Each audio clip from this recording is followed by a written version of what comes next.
होके सवार गुरु धरे हवै तलवार गा। पापी मन थर्रावै भैया शेर के समान है।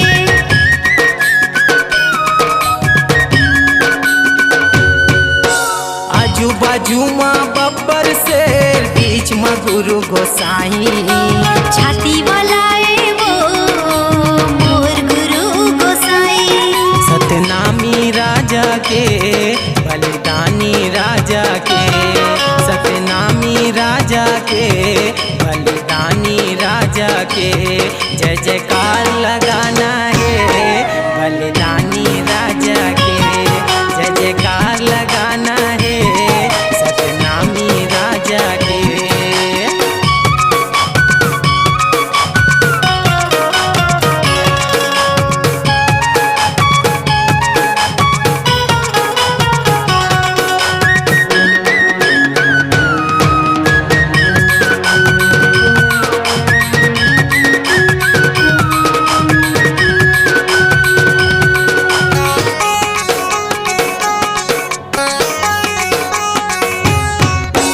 सतनामी से ना चलावे गुरु छत्तीसगढ़ माँ भाई।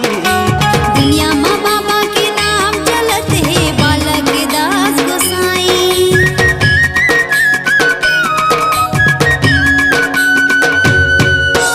पापी मन के आँखी गड़गे देख के गुरु के शान ला।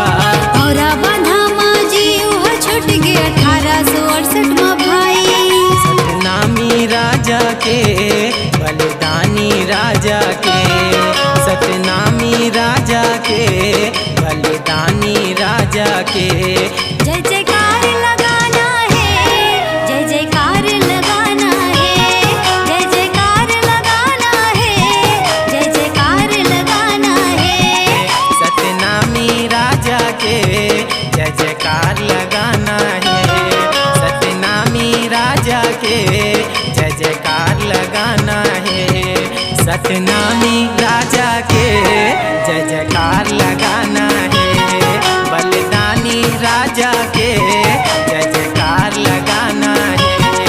सतनामी राजा के जय जयकार लगाना है। मोरे गुरु गोसाई के जय जयकार लगाना है। बोल बलिदानी राजा की जय।